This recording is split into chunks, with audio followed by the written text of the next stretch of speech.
Bonjour à tous et bienvenue sur le Coin Comics. Aujourd'hui on se retrouve pour le Zoom sur épisode 31 et nous allons parler de Secret War par Brian Michael Bendis et Gabriele Dell'Otto. Donc oui, nous allons parler de Secret War, un event qui est sorti en 2004 et non pas de Secret Wars qui est sorti en 2016 et que vous avez déjà certainement lu.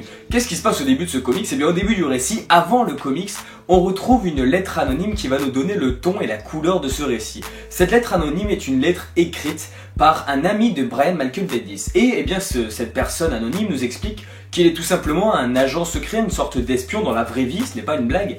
Et eh bien que ce comics l'a totalement fait pleurer parce qu'il raconte son histoire. Et Brian Michael Bendis s'est inspiré de cette lettre et de cet ami pour écrire Secret War. Clairement, Secret War est une histoire d'espion, une histoire de guerre secrète comme l'exprime le nom, une histoire de conflit qui passe outre les radars, outre les médias et dont personne n'entend parler. Et cette lettre anonyme de cet ami de Brian Michael Bendis nous explique que ces guerres ont bien lieu, alors on va pas parler de théorie du complot, mais que ces guerres ont bien lieu sur notre planète, mais qu'on n'en entend tout simplement pas parler et que Brian Michael Bendis a réussi à écrire son histoire avec les super-héros en plus.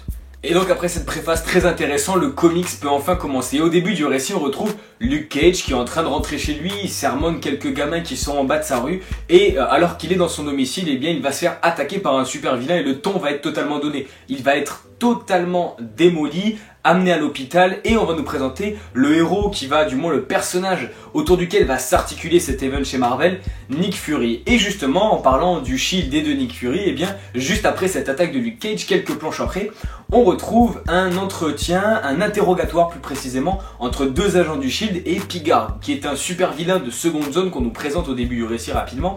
Et Pigard s'est fait prendre la main dans le sac alors qu'il était en train de commettre un crime, il s'est fait arrêter par Iron Man, il s'est fait démolir et il a été remis au Shield. Et les deux agents du Shield sont en train, eh bien, tout simplement de le cuisiner un petit peu pour voir qui finance l'équipement qu'avait Pigard sur lui et qui finance plus précisément les super vilains dans l'univers Marvel. Et du coup Pigard, il est totalement coincé, il ne va pas avoir le choix, il va devoir collaborer avec le Shield. Il va dire au Shield que eh bien, c'est le bricoleur qui finance Pigard et peut-être d'autres super vilains.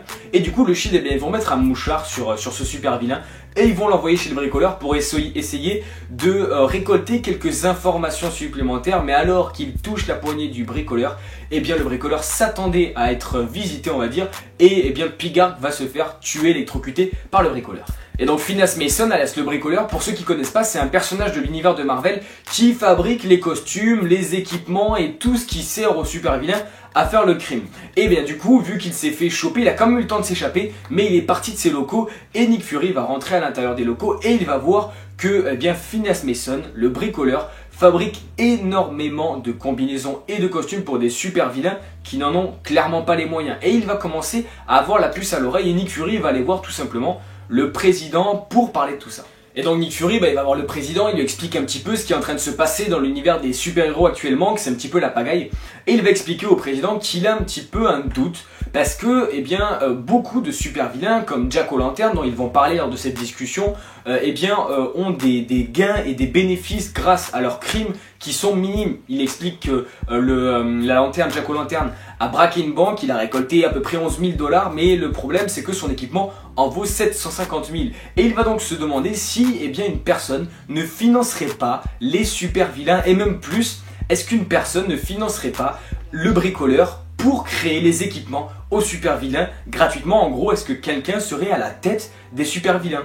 Et Nick Fury va accuser Von Bardas, Lucia Von Bardas, qui est la première ministre de la Latvérie. Je vous explique rapidement, la Latvérie est un état qui est normalement gouverné par le docteur Von Fatalis, que vous connaissez probablement, et bien du coup, ce souverain, il est totalement parti, ça a été gouverné un petit peu par les 4 fantastiques, comme c'est expliqué dans la préface, et les États-Unis ont décidé de mettre à la tête de la Latvérie un allié américain. Ils ont donc décidé de mettre en premier ministre Von Bardas qui dirige le pays. Mais selon Nick Fury, eh bien Von Bardas dirige le pays de la Latvérie, ok, mais elle est également en train de financer les super vilains et de financer l'équipement et plus particulièrement de donner les fonds aux bricoleurs pour qu'ils créent les équipements pour les super vilains et que le crime perdure. L'idée c'est quoi? C'est que les super vilains puissent occuper les super héros et qu'on puisse en gros comploter dans leur dos des trucs beaucoup plus importants. Et le président, qu'est-ce qu'il va répondre à cette théorie que va annoncer Nick Fury?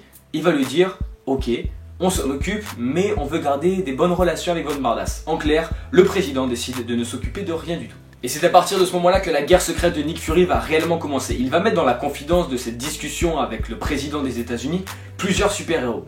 Captain America, Daredevil, Luke Cage, Wolverine, Spider-Man, Daisy Johnson, une agent de S.H.I.E.L.D. et Black Widow. Et il va leur expliquer un petit peu ce qui se passe et il va leur demander, sans poser de questions, de se rendre à l'aéroport et de prendre un vol. Ils vont tous remarquer qu'ils sont dans le même vol, ils se connaissent un petit peu, hein, bien évidemment, et ils vont arriver, où ça, en Latvérie, et Nick Fury va les mettre dans la confidence et va leur expliquer qu'il souhaite chambouler la Latvérie et plus précisément chambouler Lucia von Bardas, qu'il soupçonne être clairement la commanditaire des super vilains à l'échelle planétaire, et je vous laisse découvrir la suite de cet excellent comics par vous-même. Donc au scénario, on a Brian Michael Bendis qui réalise un excellent travail sur ce récit. C'est un comics qui, comme je vous l'ai dit, est tiré entre guillemets de faits réels, du moins de discussions, de très longues discussions avec son ami qui a priori est un agent, et il s'est largement inspiré de ça. Ce que dit cette personne dans la préface, il dit qu'il reconnaît totalement sa vie et bien son travail qui est caché aux yeux de tous. Brian Michael Bendis a réussi un event qui était totalement extraordinaire. On a un récit avec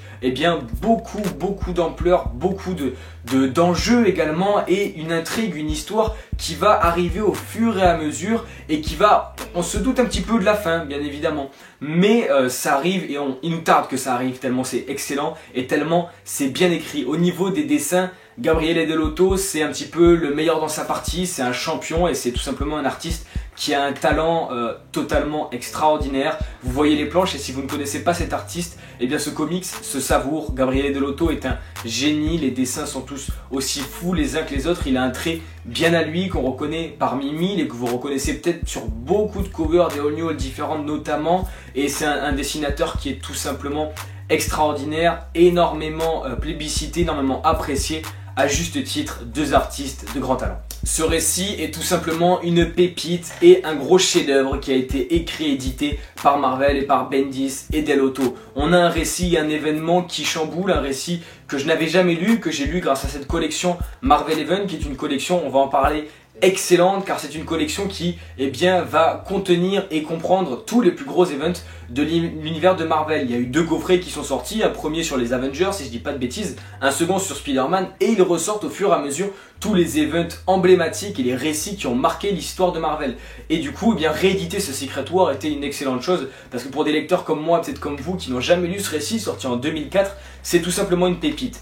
Pour ce qui est du comics, c'est un comics qu'il vous faut avoir. On est sur un récit qui a chamboulé l'univers de Marvel et qui a mené énormément d'events par la suite, un récit totalement génial. C'est un comics qui m'a énormément plu, c'est un gros coup de cœur pour moi de mes lectures de 2017 parce qu'encore une fois je ne l'avais jamais lu et c'est un énorme coup de cœur, ça a été un chef d'œuvre. Je l'ai lu clairement d'une traite, il n'y a que 6 chapitres mais énormément de bonus dans cette collection.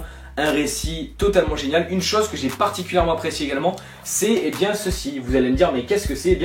Entre les chapitres, on a tout simplement des dialogues entre des personnages du S.H.I.E.L.D. On peut avoir des dialogues entre, par exemple, le super vilain et Nick Fury. Et en fait, ça va nous apprendre et nous permettre de comprendre encore plus en profondeur l'histoire et ce qui se déroule dans Secret War. On a un récit qui va vraiment nous permettre de voir une guerre totalement secrète qui restera cachée aux yeux du monde de l'univers de Marvel. Et comme l'explique Brian Michael Bendis, c'est un reflet de ce qui se passe actuellement dans notre monde selon lui. Alors après, moi j'en sais rien, mais c'est totalement génial et ce récit était une pépite et je vous conseille fortement de sauter dessus, vous ne serez pas déçus. En tout cas, j'espère que cette vidéo vous aura plu. Si c'est le cas, n'hésitez pas à laisser un like, bien sûr, pour faire avancer la chaîne. Dites-moi dans les commentaires ce que vous avez pensé de la vidéo, premièrement, et également du comics pour ceux qui l'ont lu. Ceux qui l'ont pas lu, encore une fois, je vous conseille de sauter dessus. Pour vous abonner, cliquez ici. Pour regarder la dernière vidéo, c'est ici. Twitter et Instagram, c'est dans la description. On se retrouve très vite pour de nouvelles vidéos. Ciao tout le monde.